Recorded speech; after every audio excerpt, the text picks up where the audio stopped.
The U.S. military has fired more than 850 Tomahawk cruise missiles in just 4 weeks of war with Iran. And this is according to reports. The war has burned through most of its advanced precision strike weapons at a rate that is now raising alarm inside the Pentagon. The Tomahawk is not just any missile. It is a cornerstone of American power projection. Launched from warships and submarines capable of traveling over 1,000 miles and designed to strike deep inside enemy territory without putting pilots in harm's way. These missiles are not produced at wartime scale. Only a few hundred are manufactured each year, which means what is being used up in weeks takes place years to replace. According to reports, U.S. stockpiles in West Asia are described as alarmingly low, with some warning that without intervention, the military could edge towards Winchester, a point where it runs out of key ammunitions.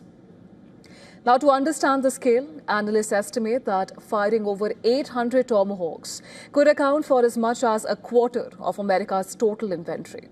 Reports say that the Pentagon is now weighing tough choices, including relocating missiles from other regions and accelerating production back home. The White House, however, is pushing back. Officials insist that the United States has more than enough munitions to sustain the campaign. Now, some reports say that U.S. had only fired around 300 Tomahawks in the Iran war, but other reports tell a more complex story.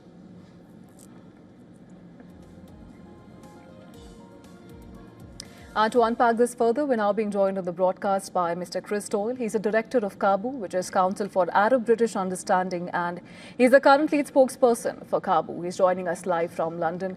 Mr. Doyle, thank you so much for making time for us and joining us on the broadcast. Now, we know that today the conflict in West Asia has effectively completed one whole month, and any clear direction towards an off-ramp is yet to emerge. But with every passing day, the cost of continuing this war is mounting. In fact, as we were just discussing in our report, according to sources, the U.S. has so far used some 850 Tomahawk missiles in the conflict, which is roughly 9 times of what Pentagon buys on average each year. Now, having said that, how long do you think Washington can continue at this pace?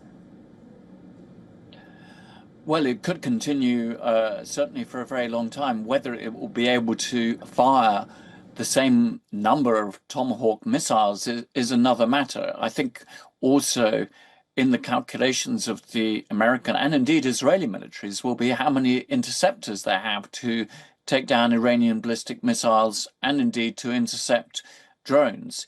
So all of this is somewhat of a race against time. Can the United States continue to wage this level of aggression against Iran?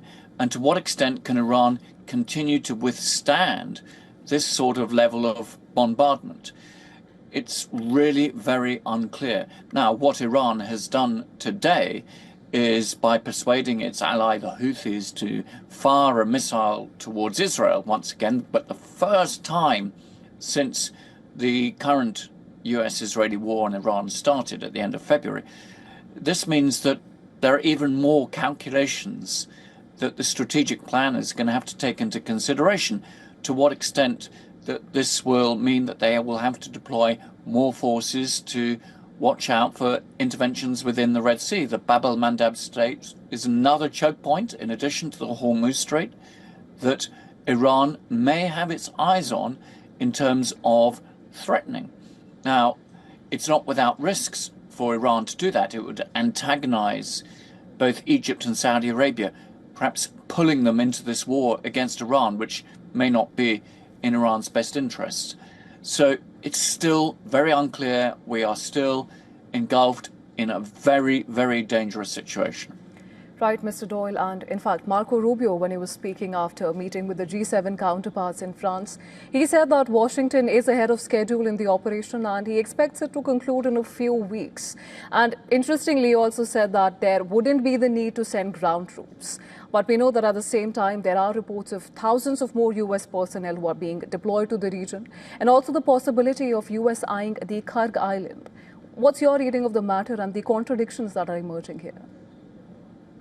There continue to be huge contradictions. We were told by President Trump that the war was effectively won on day one, where we're now on day 29. So explain that one. I think also it's very hard to say that boots on the ground are ruled out when you are moving so many boots into the region. Day by day, we're hearing more and more, but yet they're still not at the level and the number that military experts say would be required were they to mount a really major assault. Now, many people point to Hague Island. That would be an incredibly dangerous operation. It's heavily defended there.